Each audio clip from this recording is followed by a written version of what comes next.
어느 학교 퍼블릭스쿨 고등학교에서 졸업식 때 있었던 일입니다. 학교 측에서는 기도하는 걸 금했고 또 연설문을 학교 측에서 써서 낭독하도록 했는데 하나님께서 성령님을 통해서 그의 심령에 말씀을 주시고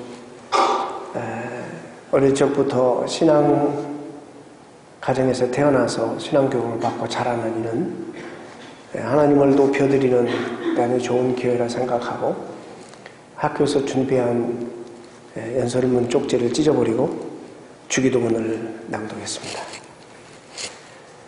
그럴 때 여러분 반응을 보셨죠? 얼마나 많은 학생들과 선생님들이 박수치고 함께 좋아하고 하나님 앞에 영광을 올려드렸는지. 우리가 살아가고 있는 세대가 정말 자유가 너무 주어져서 이런 현상도 있다는 사실입니다. 저는 오늘 여러분들에게 이에 관련한 말씀을 좀 전하려고 합니다.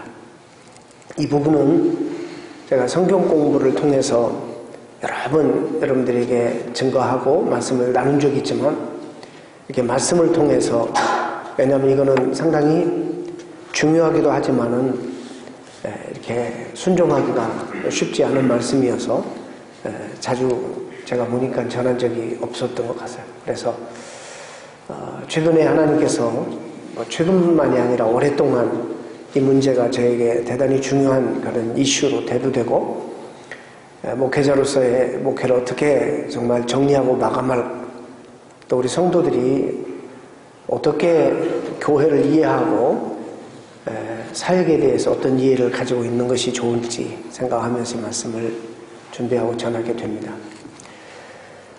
많은 분들이 교회에 출석하고 정기적으로 예배에 참석하면서 교회가 왜 존재해야 되는지, 내가 왜 교회를 다녀야 되는지, 여기에 분명한 이유를 잘 모른 채 다니는 분들도 적지 않게 있을 줄로 압니다. 특별히 교회의 사명이 무엇인지, 또 교회에서 하는 사역 가운데 여러 가지가 있는데 무엇이 중요한지. 여러분, 교회의 분쟁과 분란, 그리고 교회의 여러 가지 갈등 속에는 열심히 있는 교회에 충성하는 사람들에 의해서 교회의 대부분의 갈등과 그런 어려움들이 초래된다는 사실 여러분 아십니까? 교회에 대해 관심이 없는 사람은 나서지도 않고 말도 안 합니다. 근데 흔히 여러분 말하는 것처럼 애정도 있고 교회를 사랑하고 하나님을 사랑하는 분들이 서로가 다른 의견들 때문에 교회 안에서 많은 마찰들이 있고 서로 용납하지 못하고 갈등들을 겪게 되는 것을 종종 보게 됩니다. 저희 교회도 예외는 아닐 것입니다. 아주 그런 부분들이 저희 교회는 미세하지만은 예외는 아니라고 봅니다. 어떤 분들은 교회는 예배가 가장 중요한 사역이다. 예배를 통해서 하나님 만나는 것이 나에게 있어서는 가장 신앙적인 큰 경험이다. 그래서 예배가 살아야 된다. 그래서 목사님들에게 정말 탁월한 예배를 잘 준비해서 인도해달라고 요구하고, 그 다음에 좋은 설교, 그리고 좋은 찬양, 음악, 예배에 관해서 그래서 예산을 많이 투자해야 된다고 주장하는 사람들이 있습니다. 틀린 건 아닙니다. 또 어떤 사람, 특별히 자녀가 있는 그런 부모들은 교육입니다. 교육이야말로 정말 얼마나 중요한지 모릅니다. 왜 우리 목사님은 교육에는 이렇게 덜 관심을 가지고 예배 쪽에만 이렇게 관심을 가지는 게 모르겠습니다. 부모 있는 학부형들이 늘 하는 그런 모든 교회의 공통적인 그런 불평이고 요구일 것입니다. 교육도 정말 중요합니다. 얼마나 중요한지 모릅니다. 또 어떤 분들은 친교라고 합니다. 세상에서 우리가 누릴 수 없는 그리스도 안에서 하나님 십자가의 사랑으로 뭉쳐진 유니티 안에서 하나님의 사랑을 함께 나누는 교제야말로 너무너무 중요합니다. 정말 저는 교회를 그것 때문에 갑니다. 그래서 이 교제권을 대단히 중요하게 여기는 분들도 적지 않게 많습니다. 또 어떤 분들은 구제와 선교를 또 꼽습니다. 구제와 선교를 하지 않는 교회는 교회가 아닙니다. 그래서 예산도 그런 데다가 아예 딱 교회 전체 예산 가운데 얼마를 일부를 구별해서 떼어놓고 그렇게 선교에 중점적으로 사역의 가치를 두고 하는 그런 교회도 있습니다. 자, 여러분에게 먼저 이 말씀을 전하기 전에 여러분은 한 사람 한 사람이 교회의 많은 사역 가운데 다 중요하지만 그 가운데 가장 중요한 사역이 있다면 무엇인가? 무엇이라고 생각하십니까? 여러분, 이거는 내 개인적인 어떤 프레퍼런스가 분명히 있습니다. 내가 선호하는 것도 있고 이러지만 과연 성경이 말하는 이 사역 가운데 가장 중요한 사역이 무엇인가? 다 중요하지만은 우리가 가장 중요한 사역이 무엇입니까? 말한다면 우리 성도들이 의견들이 엇갈립니다. 그래서 오늘 예수님께서 우리에게 가르쳐 주신 이 부분을 가지고 예수님은 어떻게 사역들을 전부 보셨고 이 사역들이 지향하고 목표하는 바가 무엇이어야 되는가를 알려주시는 이 구절을 함께 보시겠습니다. 여러분, 오늘 이 구절은 사실 영어에도 그렇고 한국말에도 그렇고 우리 번역판에는 동사 4개가 나옵니다. 가라, go, 그 다음에 두 번째 동사는 make disciple, 제자를 삼으라. 세 번째는 이제 baptize them into the name of the Father and Son and Holy Spirit. 성부, 성자, 성령의 이름으로 세례를 주라. 세 번째, 그 다음에 teach them and what I have commanded to you. 내가 너희에게 명령하고 가르친 것을 그대로 가르쳐서 지키게 하라. 이 4개의 동사가 이렇게 나옵니다. 이 부분은 주님께서 부활하시고 난 다음에 40일간 계시면서 당신이 죽음에서 부활하셨다는 사실을 증인들로 많이 남기시고 그리고 하늘나라에 승천하시기 바로 직전에 이 세상의 모든 사역을 마무리하면서 마지막으로 주셨던 유언적인 그런 말씀입니다.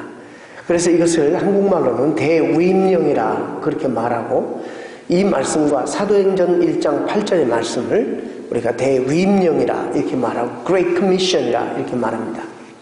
또 이 말씀은 구약에서 하나님이 창세기 12장 1절로 3절로 하나님이 하신 아브라함에게 하신 그 약속에 대한 성취로 주님이 이 땅에 오셨어요. 내가 아브라함아 내가 너를 복줄 것이다. 내가 복주어서 너를 축복하는 자를 다 축복하고 너를 저주하는 자를 내가 가만히 두지 않겠다. 내가 너의 이름을 아주 창대하게 만들 것이다. 그리고 큰 민족을 이루게 할 것이다. 그리고 너를 통해서 천하 만민이 복을 얻게 될 것이다.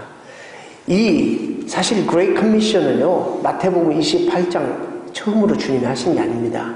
이 말씀은 창세기 12장 이 말씀의 재해석이고 이 하나님의 미션이 어떻게 구약에서 흘러왔는데 그것을 이루기 위하여 주님이 이 땅에 오셔서 십자가를 지셨습니다.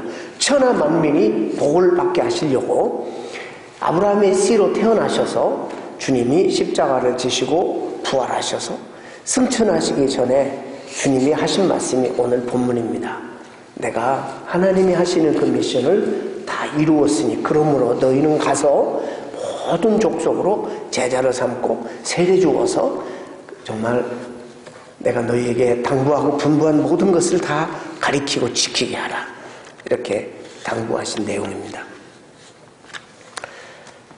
여러분, 제가 오늘 깊게 이 원어적인 것을 이야기하지 않겠습니다. 오늘 이 대단히 중요한 오늘 이 부분이 사실상 100년 전에 비해서 다시 이 부분에 대한 해석을 정확하게 해야 된다라는 그런 많은 재해석의 운동들이 일어나고 있습니다. 여러분, 교회가 가지고 있는 모든 중요한 사역들 가운데 가장 중요한 사역이 뭔지 아십니까? 오늘 이 말씀으로 보면 4가지가 오늘 여기 나와요. 가라, 제자 삼으라, 또 뭐죠? 세례 주어라, 가르쳐서 지키게 하라. 우리말에는 또 영어에는 이렇게 동사로 표현되어 있지만 원문 헬라어에 보면은 이거는 명령형 본동사 역할을 하는 것은 하나밖에 없고 다른 것은 여러분 subordinating 파티시플이라고 그럽니다. 그게 뭐냐면 본동사 하나가 있고 이것을 위해서 서포팅하는 동사가 3개가 이렇게 동사로 해석되어 있는데 원래 원문에는 이것이 동사로 나와 있지 않습니다. 교회가 해야 되는 사명 가운데 가장 중요한 사역이 뭐냐면 making disciple입니다. 예수 그리스도의 제자를 삼는 것입니다. 예배도 거기 연결돼야 되고 교육도 거기 연결돼야 하고 우리가 하는 모든 전도나 선교 행위도 거기에 연결돼야 된다는 것을 오늘 본문에서 보여주는 것입니다. 여기서 명령형 메인 버브는 가장 중요한 본동사는 making disciple. 제자 삼기 위해서 너희는 가야 된다. 제자 삼기 위해서 세대줘야 된다. 예수 그리스도의 제자 삼기 위해서 너희는 가르쳐야 된다. 그리고 그걸 지키게 만들어야 된다. 결론부터 말씀드리는 겁니다. 그래서 교회의 존재 목적은 제자 삼기 위해서 그리스도를 따르고 주님을 위하여 헌신하고 그런 제자 삼기 위해서 교회가 존재하는 것입니다. 여기서 제자라는 말은 헬라 말로 말티우스라는 말인데 이 말티우스라는 이 말에서 두 단어가 파송이 됐는데 제자라는 단어와 순교자라는 단어가 같은 어근에서 나왔습니다. 초대교회에서는 제자와 교인들을 구별하지 않았습니다. 그 당시의 문화와 상황 속에서는 제자는 바로 교인이라는 말은 없었어요. 엄청난 자기의 삶에 불이익을 당하고 엄청난 자기의 삶에 어려움을 당할 걸 각오하고 그리스도에게 정말 돌아서서 그리스도를 따르겠다고 작정하기 때문에 중간 지대가 없었습니다. 오늘날 우리가 이것을 많이 오해를 하는 이런 부분인데 초대교회는 제자밖에 없었다. 이렇게 봐도 틀린 그런 관찰이 아닐 것입니다. 자, 그리스도를 따르면서 주님을 위하여 희생과 헌신할 각오와 어떤 대가를 치르서라도 나는 주님의 제자로 평생을 살겠다고 작정하는 사람들만 제자가 되는 것입니다. 오늘 교회가 가장 중요한 사명이 뭐냐면 이 그리스도의 제자를 만드는 사명이 가장 중요한 사명입니다. 이렇기 때문에 여러분 미국에서 지금 두 번째 큰 교회 숫자적으로는 그러나 가장 영향력이 있는 정치적으로 사회적으로 문화적으로 가장 큰 영향력 있는 교회를 꼽으란다면 윌로우 크릭의 빌 하이블 목사님이 사역하고 있는 시카고 윌로우 크릭의 교회라고 말할 수 있습니다. 이분이 처음에는 이제 아무래도 너무나 교회를 떠나는 이 젊은이들을 붙잡기 위해서 이들의 문화적인 어프로치로 이제 그 성도들이 좋아하는, 그러니까 오늘날로 말하면 쉽게 결론적으로 말하면 소비자주의, 컨슈머리즘의 대표 선두주자였습니다. 저들이 뭐가 가려운가? 저들이 원하는 게 뭔가? 그렇게 해서 그냥 온갖 은사 있는 그 액팅 그 배우들을 하여하고 그래서 무대 위에 드라마를 하고 복음을 잠깐 전하고 이 사람들이 쉽게 복음을 접할 수 있도록 이 사람 문화 속에 접근하도록 드라마하고 그 다음에 전문가들을 돈 주고 이렇게 하여해서 엑셀로 따고 기가 막힌 찬양을 하게 되어서 어떤 코미디 클럽보다 어떤 극장보다도 더 재미있게 교회를 오게 만들었습니다. 심지어 주일날 이 황금 같은 시간을 불신자들에게 딱 열어서 이 시간은 시커 서비스라고 이렇게 했어요. 그리고 그 교회 본 교인들은 토요일날 예배드리고 가장 정말 믿지 않는 사람이 액세스할 수 있도록 가장 좋은 시간에 가장 그들을 왕과 왕비처럼 섬기는 사역을 해서 교회가 폭발적으로 성장했습니다. 빌 하이블 목사님이 칼라마주에 있는 크리스천 리폼 처치 우리 교단에서 성장했습니다. 그런데 그가 10년 전에 충격적인 커밍아웃, 충격적인 고백을 했습니다. 전 세계 교회 앞에. 정말 그는 그 순간에 목회를 그만두려고 했습니다.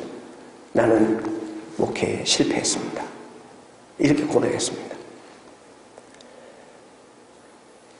그 고백 가운데 많은 이야기가 담겨져 있는데 잠깐만 소개하면, 나는 사람들을 많이 모아서 대형교회는 이루었지만 그리스도의 제자로 만드는 데는 실패했습니다. 이들은 다 조금만 어려우면 다 떠나버릴 사람들입니다. 이들은 다 그리스도를 위해서 목숨을 내버리고 헌신할 사람들은 아닙니다. 우리 교회 프로그램이나 이런 게 좋아서 모여든 사람이지 주님의 제자라고 말할 수는 없습니다. 내가 그런 부분에서 엄청난 정말 깨달음을 가지고 하나님 앞에 회개합니다. 그리고 그는 사역을 그만두려고 했어, 사실.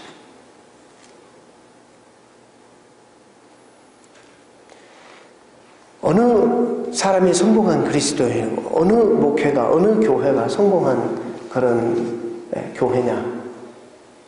여러분, 답이 나와 있잖아요. 교인이 많이 모이는 교회? 그게 목회 성공한 교회입니까?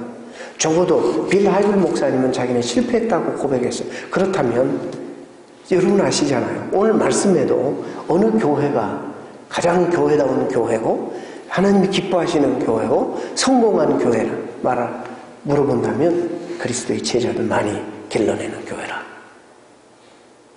예수 그리스도의 제자를 주님 앞에 헌신해서 그것이 정말 죽음의 길이라도 십자가의 길이라도 기쁨으로, 왜냐하면 주님은 네가 나를 따르려거든 너는 내 십자가를 지고 나를 따르라. 오늘 우리 성도들은 영광만을 바랍니다. 십자가는 싫어합니다. 하나님도 내가 원하는 하나님으로 만들어서 그렇게 섬깁니다. 그런 상황에서 우리가 다시 한번 이 본질적인 사역의 본질이 뭐냐? 주님이 우리에게 마지막으로 이 세상을 떠나시면서 정말 마지막으로 남기신 당부의 말, 유언적인 말씀이 도대체 그 말씀의 컨텐트, 그 말씀의 의미가 도대체 뭐냐? 우리가 살펴볼 때 정말 충격이 아닐 수 없습니다. 제자 삼기 위해서 우리는 가야 돼요. 제자 삼기 위해서 우리는 세례 줘야 돼요. 제자 삼기 위해서 우리는 교육도 하고 예배도 드리고 이 모든 것을 봉사도 하고 헌신도 하고 그런 거예요. 사회의 목표는 우리 모두가 다 그리스도의 신실한 제자가 되는 것입니다.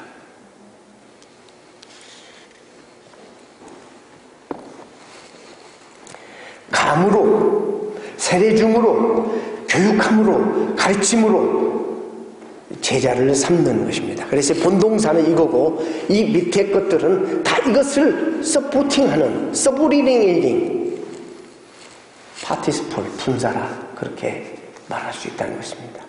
우리말에는 이게 번역이 너무 아쉬워요. 영어 번역에도 너무 아쉬워서 오늘날에 이제는 정말 옛날에는 우리가 가야 되는데 기독교 국가에 비그리스도인들이 막 쏟아져 들어오는 이런 상황 속에서 가야 된다라는 동사에 대해서 목숨을 걸고 갔는데, 그래서 서구 사회가 짧은 시간에 전 세계를 복음화했잖아요. 이 가는 열심 때문에. 그런데 가서 뭘 하느냐, 이 목표가 분명하지 않아서 어떤 사람은 교회 개척한다, 뭐 어떤 사람은 뭐 다 중요한 사역이에요.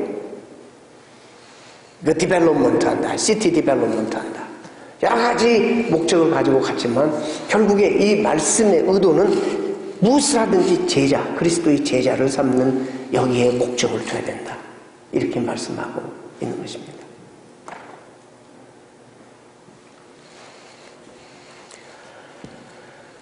제자를 만들기 위해서 우리는 가야 합니다. 우리는 너무나 앉아있는 경향이 있습니다. 한번 내추럴하게 편안하게 생각해 보세요. 예수 그리스도를 모르는 저 밖에 있는 사람들이 주님에게 관심이 있을까요? 우리가 모이는 이 주일날 이 자리에 모여서 예배드린 예배에 관심이 있을까요? 관심 없습니다. 그들이 스스로 우리 예배 자리에 찾아오는 것은 거의 불가능한 일입니다. 그럼 우리가 어떻게 해야 됩니까? 모든 족속으로 예외 없이 지역과 문화를 초월해서 우리는 가야 되는 거야. 누구에게든지 가야겠어. 복음을 전해야 되는 거야. 일주일 단기 성교로 무슨 일을 하겠어요? 그러나 이런 걸 통해서 우리 아이들도 바로 이 복음에 대한 진수, 이 핵심을 알게 되고 하나님의 가슴을 알게 되고 또 가서 우리가 적은 섬김과 순수하게 우리 아이들이 순수하게 가서 눈물을 흘리며 붙잡아주고 사랑을 표현하는 이 사랑 때문에 이 아이들의 마음이 열리고 교회를 오게 되고, 그 다음에 우리는 훌쩍 따라오지만 복음의 문이 열린 그들을 선교사님들이 집중적으로 그 팀들이 선교를 복음을 전해서 그리스도의 제자로, 이 제자 삼는 것은 한순간에 되는 게 아니에요. 이것이 우리 사역의 사실 목표가 되어야 되는 것입니다.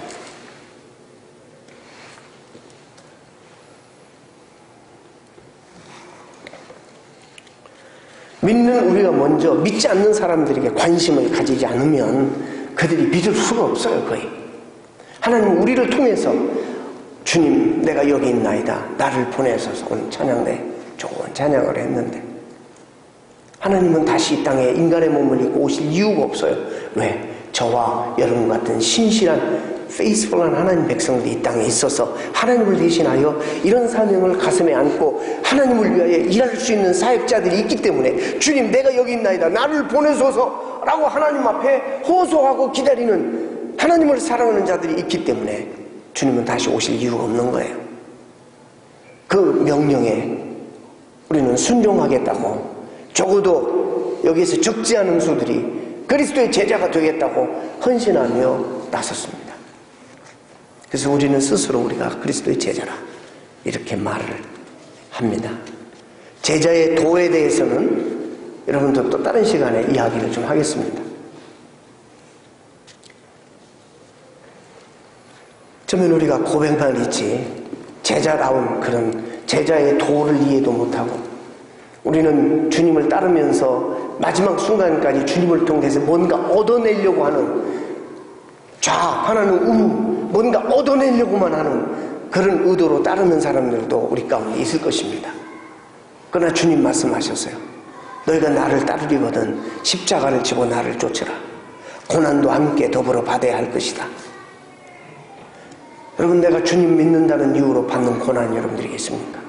내가 주님 알고 주님의 제자로서 주님을 따르기 때문에 경험하는 그런 십자가가 있습니까? 이게 없다면 여러분 제자가 아닙니다. 적어도.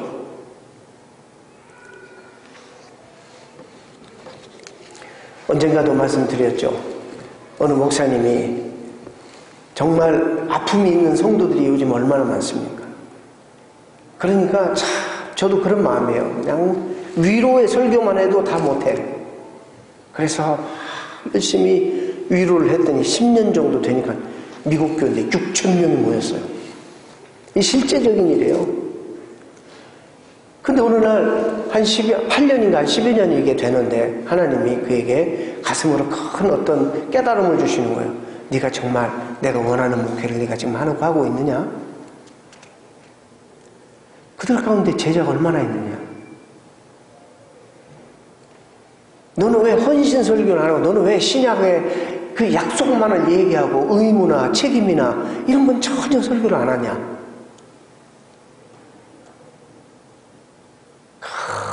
깨달음이 있어서 하나님을 회개하고, 그 다음에 이제 올라가서 우리가 해야 할 그리스도인으로서 제자로서 치러야 될 대가에 대해서 설명을 하기 시작합니다. 그동안은 죄에 대해서 얘기 안 했어요. 왜 길티 필링 힘들게 살아가는 사람들이 오는데 2달 안에 2,000명이 빠져나갔대요. 2달 안에. 이런 시대에 우리가 살아가고 있습니다. Are you disciples of Christ? 여러분은 그리스도의 제자이십니까?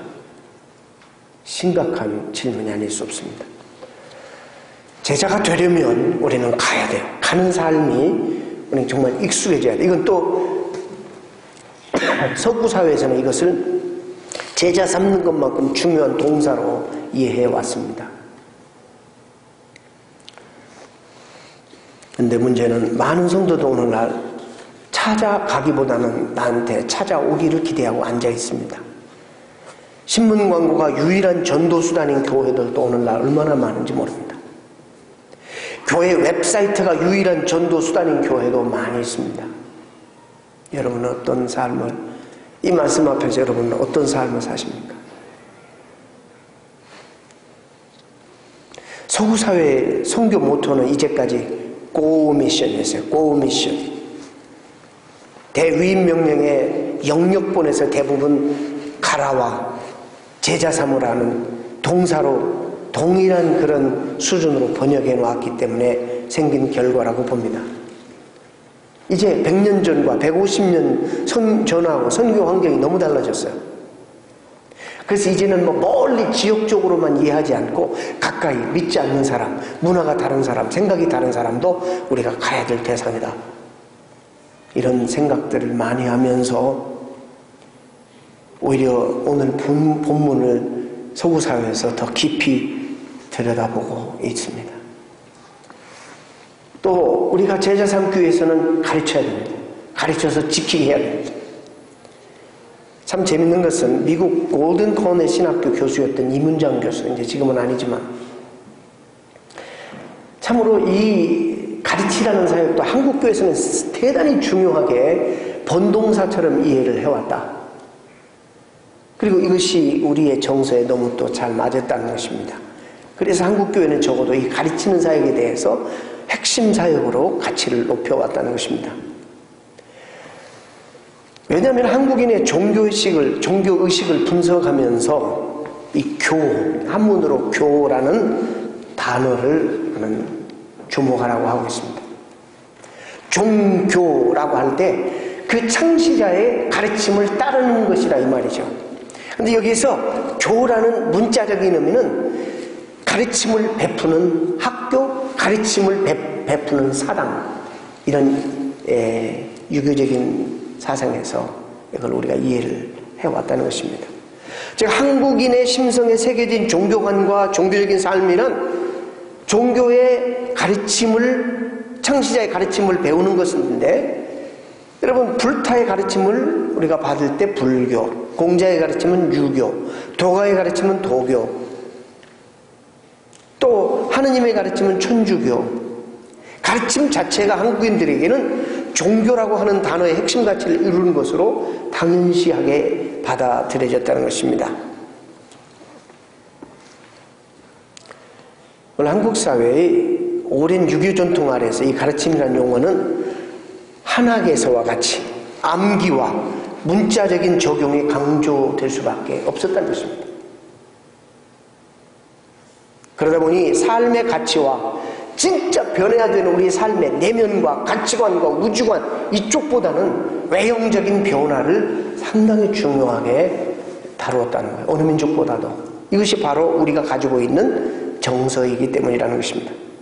그래서 성경적으로 원하는 제자 삼기는 가르침이 내면 세계의 변화와 사도 바울처럼 과거에 소중하게 여겼던 것을 가치 있게 여기고 주님 때문에, 주님을 따르는 이 고상한 지식 때문에 가치관이 변하고 세계관이 변하는 이런 내면 세계의 변화가 아니라, 예를 들어서 흔히 술 먹는 사람이 술 끊고 담배 끊고 뭐 이것도 다 소중하지만 겉으로 어떤 행동, 드러나는 행동들이 고쳐지는 이쪽에 너무 많은 관심을 한국교회가 두었다는 것입니다. 예수님의 가르침과 큰 차이를 만들어냈습니다. 여러분, 예수님의 가르침은 첫째, 가르치는 자가 배우는 자에게 나가요. 주님이 찾아가요. 네? 좀 달라요. 우리의 가르침은 배우는 자는 가만히 있고 가르치는 자는 가만히 있고 배우는 자들이 선생님을 찾아다니는 문화예요. 그래서 입산도 하고 한 수 배워서 어느 정도 수준이 오르면 하산하거라 이러잖아요. 이런 개념. 근데 주님께서 선생이시면서 학생들에게 찾아가는 거예요.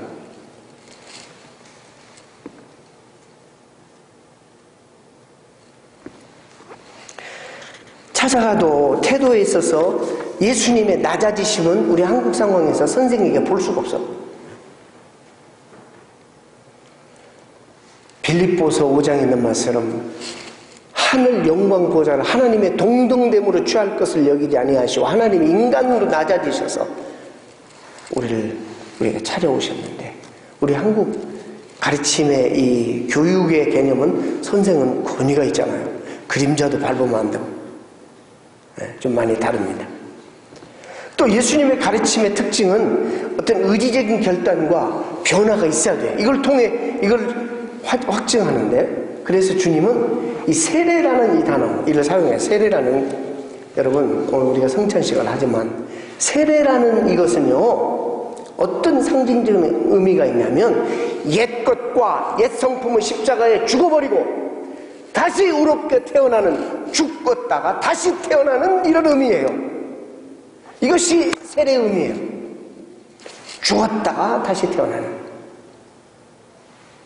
세상에 살다가 옛것을 즐기다가 이제는 주님을 알게 되어서 이걸 버리고 다시 십자가의 정과 욕심을 다 죽이고 다시 의롭게 태어나는 의미, 이것이 우리에게 놀라운, 우리는 그냥 어느 분이 목사님 저 세례를 다시 받을래요. 받으셨잖아요. 받으셨다면서 군대에서 자다가 막 두들겨가지고 실적 채우느라고 가가지고 막 눌러가지고 세례 받았는데 그때 뭔지 모르고 했습니다. 사실은 이 세례가 어마어마한 거거든요.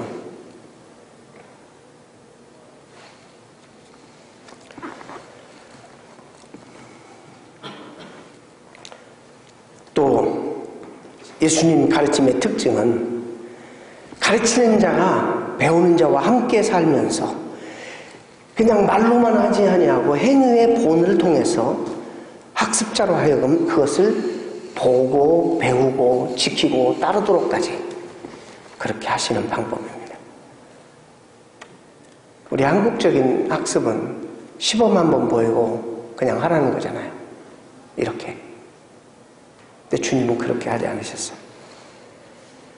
제자를 만들기 위해서는 반드시 가르쳐야 하지만 가르칠 때 분명한 목적을 가지고 가르쳐야 돼요.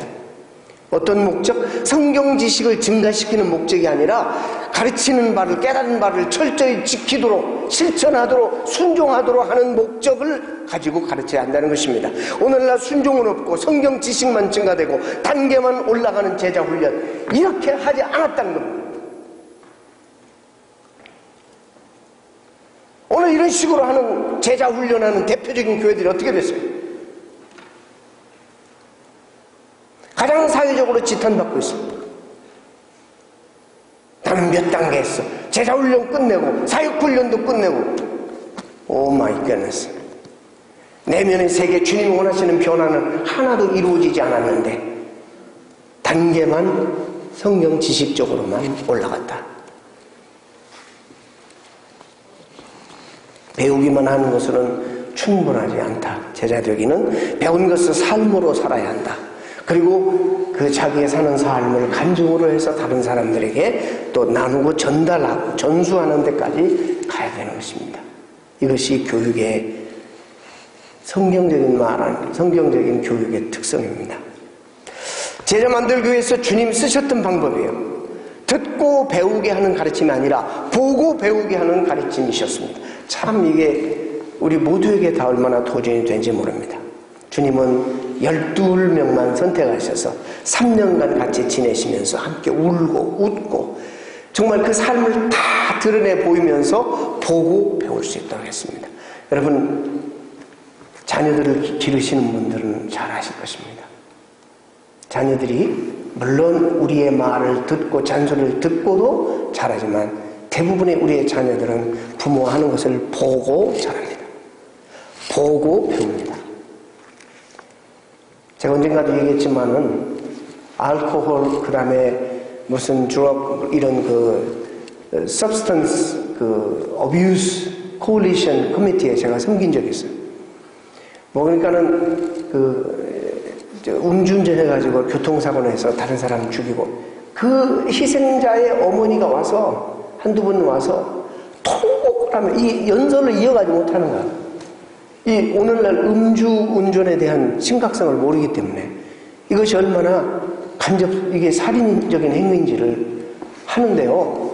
우리도 다 울어요, 그냥. 그런데 이분들이 연구한 통계를 가져오는데 이런 알코올이나 흡연이나 이런 것들, 이제 드럭이나 이런 것들을 대하는 사람들 75에서 80%가 그 자식이 그대로 따라한다는 거예요.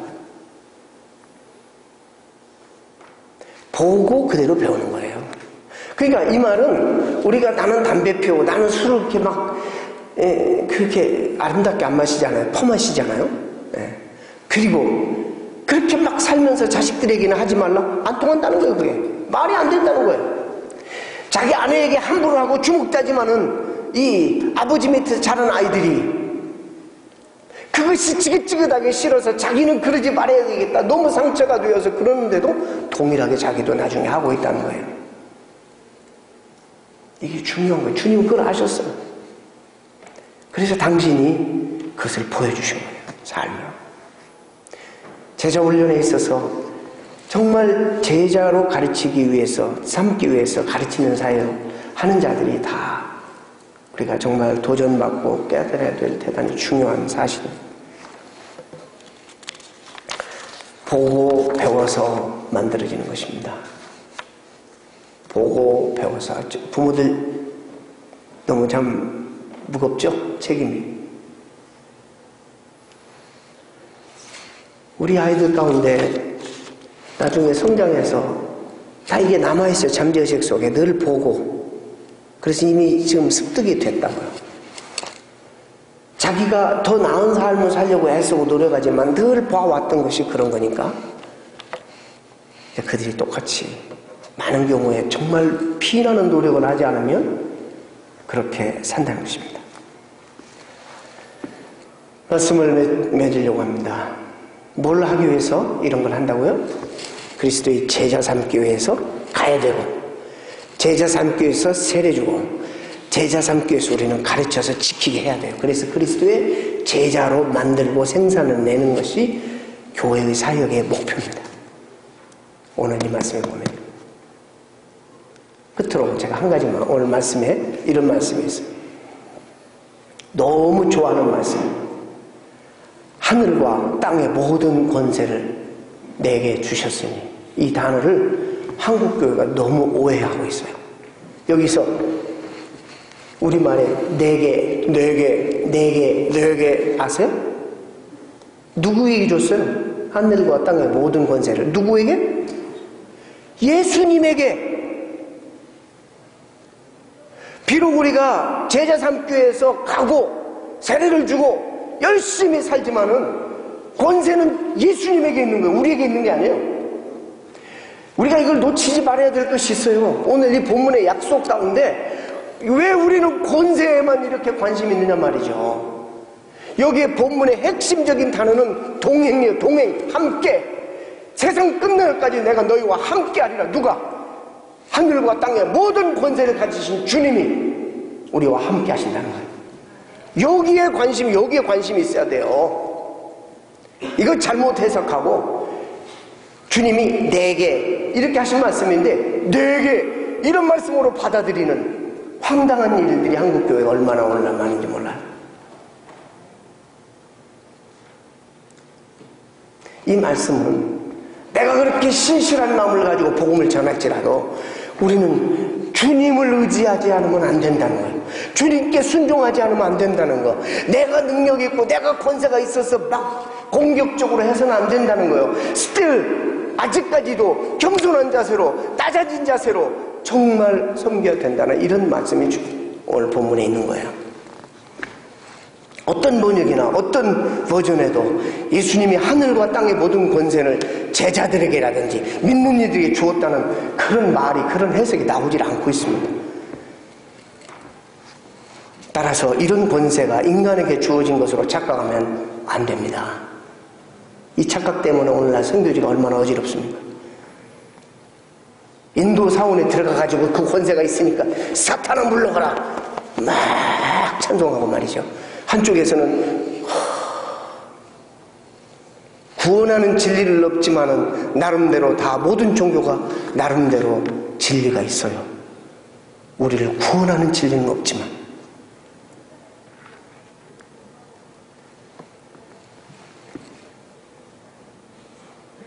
저는 초등학교 국민학교 2학년 때 소풍을 갔는데 절간으로 왔어.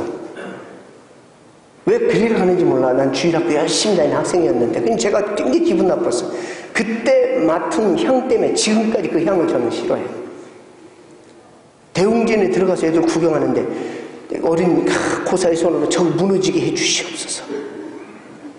아무것도 모르는 국민학교 때는 하는 짓이 그거는 하나님은 귀엽게 그것도 봐주실 것이라고 믿지만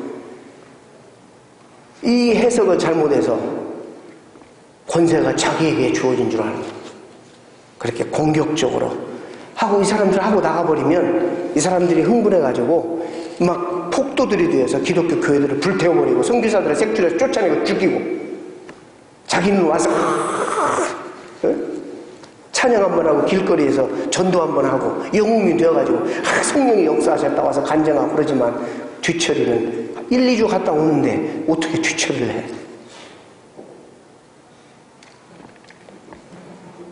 이 말씀의 초점은 잘 들으세요. 권세가 아니라 함께라는 단어에 초점이 있습니다. 예수님은 우리와 함께 있으신 분, 임마누엘로 이 땅에 오셨고 또한 승천하시면서 앞으로도 계속 제자 삼교회에서 애쓰고 노력하는 너희들과 내가 함께 해주시겠다고 해주신 약속입니다. 얼마나 귀한 약속인지 모릅니다. 권세는 아직까지 주님이 가지고 계십니다. 그 말은 우리가 마음대로 사역하고 마음대로 누비는 것이 아니라 모든 권세가 있으신 그분께 순종해야 함을 뜻하는 말입니다. 그래서 정복전쟁이 아닙니다. 제자 삼는 것은 정복전쟁이 아니라 낮아지는 섬기는 일을 하여야 한다는 것입니다. 자칫 잘못하면 공격적이고 자칫 잘못하면 격한 영적 전쟁을 생각합니다마는 그건 우리끼리 할 때 우리끼리 기도 시간에 해야 될 일이에요.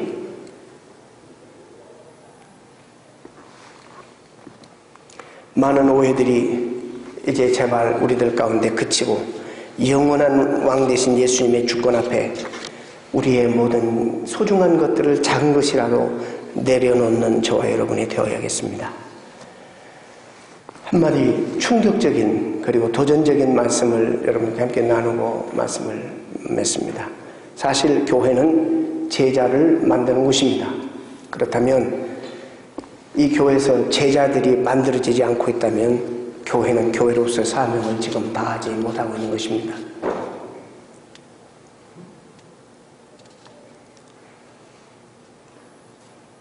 세탁소에서 더러운 옷을 가지고 와서 빨아주는 일을 하잖아요. 그런데 더 이상 세탁을 하지 않으면 세탁소 간판을 내려야 됩니다. 무거운 말입니다. 우리가 얼마나 많이 사람들이 모이냐 이건 중요한 게 아닙니다. 주님 앞에는. 우리가 이 모든 사역을 통해서 결국에 얼마나 많이 그리스도의 제자를 만들어내느냐. 내가 신앙생활 평생 하면서 뭣도 하고 이것도 하고 그것도 물론 중요하겠지만 과연 나는 그리스도의 제자로 willingly 주님을 따를 어떤 대가도 주님과 함께 하시는 길이라면 영광의 그의 가시밭길이라도 영광이라고 생각하고 따를 웰링리스가 있는가? 이것을 우리는 우리 교회 앞에 우리 여러분 자신 앞에 물어야 할 것입니다. 여러분 그리스도의 제자이십니까? 기도하겠습니다.